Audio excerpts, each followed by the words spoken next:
Hi, Ollie, and welcome to the Master Online. Hi, thanks for having me. So, you've been playing the drums for quite a while now. When did you first begin? I started when I was 11 years old. I am 31 now, about to turn 32, so it's been 21 years. Um, and I started because when I was, 7 or 8, I was really into all my favorite rock bands and thought I really want to play the drums. That'd be amazing. So my mum went, "Great, we'll give you piano lessons." And so I started with a few years piano, and then eventually, when I joined secondary school, I started drumming. Great. So, did you find though that sort of kind of inspiration from the band that you really liked, that you like, wow, I'd like to be them, wow, I'd like to do something like that. Did you find there was a big gap between what you were hearing and what you wanted to be, and where you were at in your own coordination and working out patterns? Yeah, I did realize that. I had the awareness enough to realize I don't sound like them. Yeah, But I think I just ended up having the mindset of any little victory just felt great. So even if I wasn't playing the part correctly or it wasn't anywhere near as tidy as it was on the recording or anything like that, just the fact that I could get through it was enough for me. And then naturally it just tightens up as you just get better and better. I love that. Yeah, Yeah, every little victory. That's what we like. absolutely. That's really Yeah. good. That would be actually a message for life for every day, really. Every Yeah, day. totally. Yeah, excellent. Now, your career has steered particularly towards a certain style of music, hasn't it? Tell us hmm about that. Yeah, I find myself playing a lot of blues music, um, especially in the last sort of 6 to 7 years, which was never my intention. It's not that I don't like blues. I think blues is the foundation of a lot of Western music, a lot of the stuff we listen to. So it's great to sort of explore those roots. But it was something I just fell into. You know, you have a friend who says, "Can you jump on this gig?" You go, "Yeah, cool, great." You jump on, you enjoy it, you meet people, and then it sort of goes from there. And I really learned a lot about my own playing through doing it and um, what what kind of what people want to hear. I think it's a really exposed type of music, and I think it's really helped me take that into other genres. Um, but yeah, I've played blues now for the last 10 years or so almost, and it's been fantastic. I really love exploring that whole world. So you say exposed, and you say it's changed the way maybe or helped the way you play in other styles. Mm. Do you mean that as a drummer, everything you do is more obvious to the ear to the listener, and that there are more subtleties or nuances, or just explain to us what that means?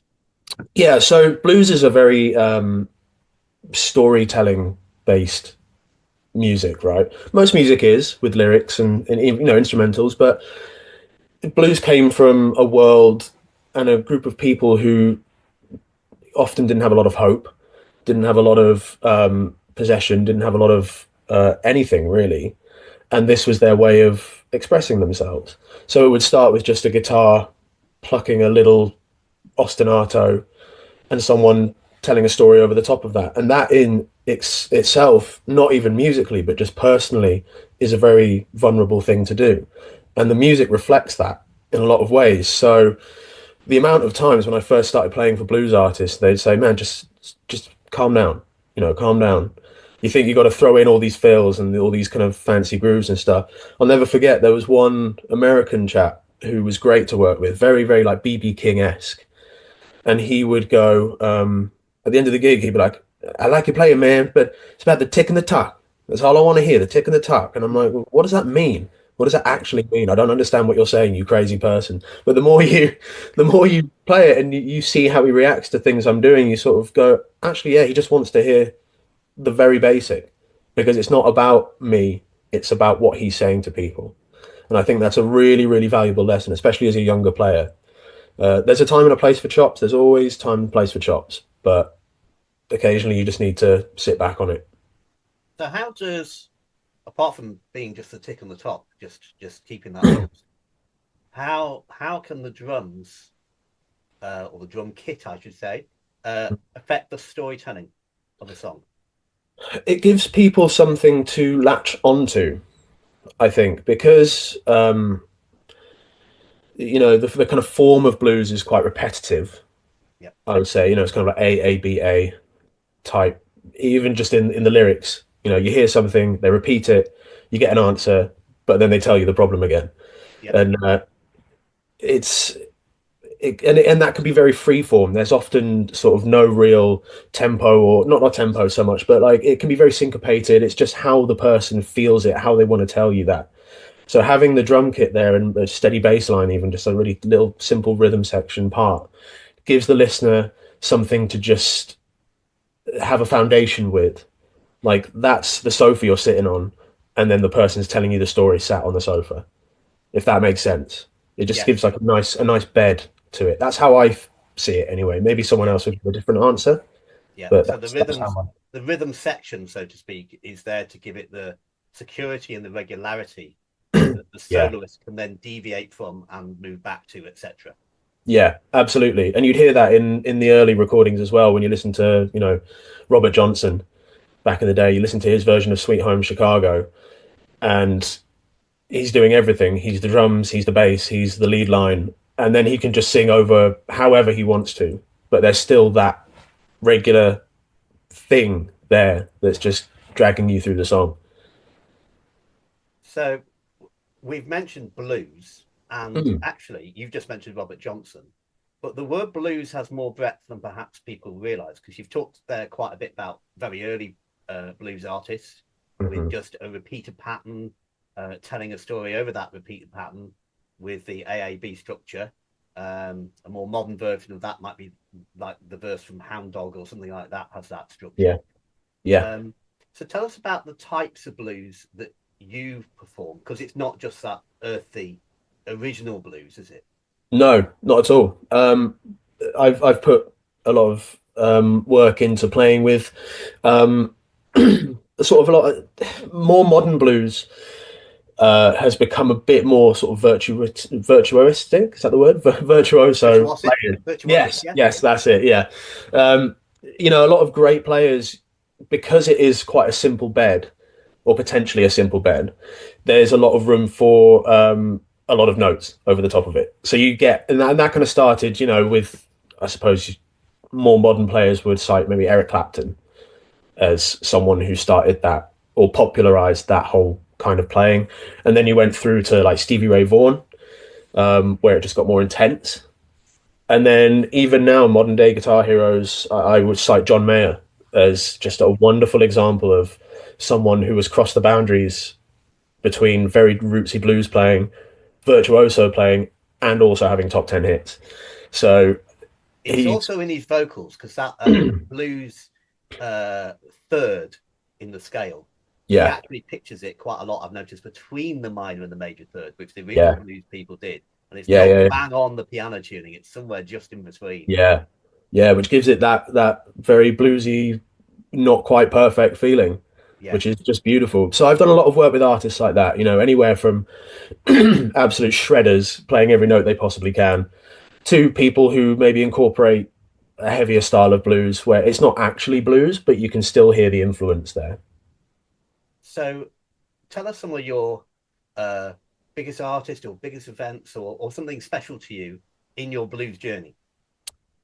I play for a chap called Ben Poole, who is Brighton based, and he's one of these virtuoso players. He's, I would argue, one of the best guitarists. So what he does in the UK for sure. And he has taken me all over the place, And I remember we did a festival in Romania, in the middle of Transylvania. Just, one of those places where you think, I don't know, is there actually a festival here? Are we being kidnapped? Maybe, I don't know. And then you turn around the corner and there's this massive stage, and you're playing on this stage in the mountains, and the sun's going down at the perfect set time, and I'm just listening to Ben play, and I'm just laying it down at the back, and you sort of just go, I didn't expect to do this. This is one of those moments where pinch me moments, and you're just drenched in sweat because it's so hot. You can't really hear anything because it's too loud. The sound guys have had 2 minutes to sort it all out. I don't know where he is. I don't know where the bass player is. What am I doing? But it doesn't matter because it's just such a beautiful feeling to go, but I am here doing this. And I think that was a highlight for me, definitely. Fantastic. What about some other players that you perform with? So I just finished up a tour with a chap called Matt Pierce, Yeah. and he is a bluesy artist, but he takes it more as just a bit of seasoning rather than the basis of what he does. He's very influenced by like Prince, for example. So there's that influence. There's a bit of Eddie Van Halen in there. There's a bit of this, but like I said, there's also some Muddy Waters. There's some gospel. So he takes all of those things that blues has influenced and throws them all together. So he's on the blues scene. I wouldn't call it blues music, but you could put Blues that label. influenced. Yeah, exactly. And then even some more, I suppose, contemporary artists. When I was younger, I toured America with this guy who's now my best friend, a guy called Lawrence Taylor. And, he had a song that went 20 million plays on Spotify. And it was amazing. And we did the most incredible things, played with really current artists, all these, really special moments. But when you listen to it, he's just playing a blues. That's what he's doing. It's not a 12 bar, it's not this, but he's telling a story about a lost love, and it's just him and his guitar, and I'm just laying it down at the back. It's a blues. And I think that's really special that it still holds that place in music. So if you were to give advice to somebody else who was trying to find their ways in the blues drumming world or just blues world as a Mm. musician, what advice would you give um, just play it. Just play it with as many different people as you possibly can, because no one plays blues the same as anyone else. The blues is like someone's autograph, right? It's unique to yours, but there's either pretty ones or not so pretty ones. And I would say work on making your blues uniquely yours, but make it as listenable as it can be. And I know that's kind of hard to define, and people probably go, "Well, what does that mean?" And it's kind of hard to sum up in words, but I would say just play with as many people as you possibly can. If you want to play blues, go to a jam night, play some Hendrix and get it wrong, or play too loud, or overplay. You know, it's that whole Charlie Parker thing of having the cymbal thrown at your head because you haven't quite got it together. I mean, all musicians, blues or not, have had moments like that where you failed, and just get back up again, dust yourself off, and keep going. So if you want to play the blues, play the blues. Try not to study it too much. Feel it. It's a feel music. Just go and play it. I think is the best advice that I could give to people. That's the hard thing, I think, isn't it? It's as we learn, we need to build technique, Yeah. but we need to balance that with feel and musicianship. Hmm. The difference between technique and even playing in time, but still being musical, Yeah. is the really difficult thing. And that Absolutely. takes, I think what you're saying is that takes experience. Yeah. It does. It does take experience, but I think some of my favorite albums. Like we were talking about John Mayer, and he has this fantastic live album from 2007, which is live at the Nokia Theatre. And he does a set. He normally does a set where he'll do half an hour with his trio, with Steve Jordan on drums, Pino Palladino on bass, and they play a lot of blues. It's a bit more kind of traditional blues. And Steve Jordan's one of the best drummers in the world. Like no one can play like him. He's phenomenal. But the tempo moves up and down by like 10 BPM. John will start playing a guitar intro. That's clearly where John wants it, and Steve just goes no, and then trucks ahead with it. But you don't go, oh god, oh what's he do? No, this is horrible. You just love it because it feels great, Yeah. and it's just such a testament to technique is great, and we need technique for even just our own physical health when we're playing. So don't get RSI or anything like that. All that stuff is fantastic, um, and timekeeping as well. If you want to be a hireable drummer, learn to play in time. But sometimes I think we can get too hooked up on that kind of thing. Um, and I think blues music is a really great testament to that. It doesn't have to be perfect. It just has to connect. And as long as you're What you connecting, brought out of that conversation and comments earlier is about responding to other people in the group. mm, And that's what you're saying blues is. So when the guitarist feels that there's a particular tempo for their solo, it's yeah, not being so rigid going, well, no, I've practiced with the metronome, I'm going to stick to this. It's responding to each other and bouncing off yeah, each other and creating the story together. absolutely, absolutely. And that kind of plays into what I was saying about just going out and playing it, because your ears are the most valuable thing that you have as a musician. And the more you play any style of music, the more you understand it, and the more you can respond to what's going on around you. So if you've never played a blues before, you don't know the 12 bar sequence, you don't know what's going on, you don't know the kind of like classic turnarounds, you're going to be a fish out of water. You don't really know what's going on.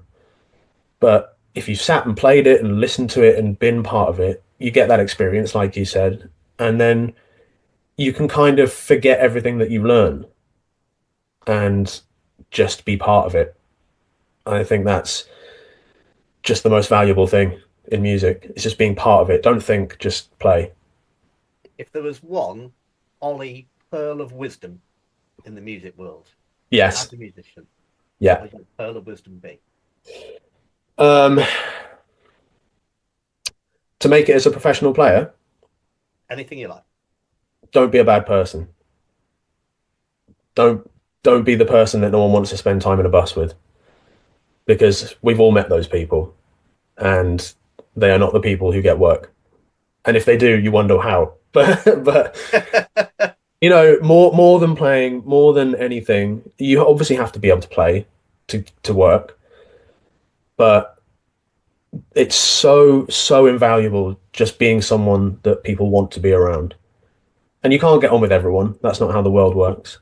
But it can change a 4 week tour from the best experience of your life to absolute agony. So work on your music, work on your technique, but work on being a respectful person and a professional. That's what I would say to young players. Ollie, thank you very much. My pleasure. Thank you.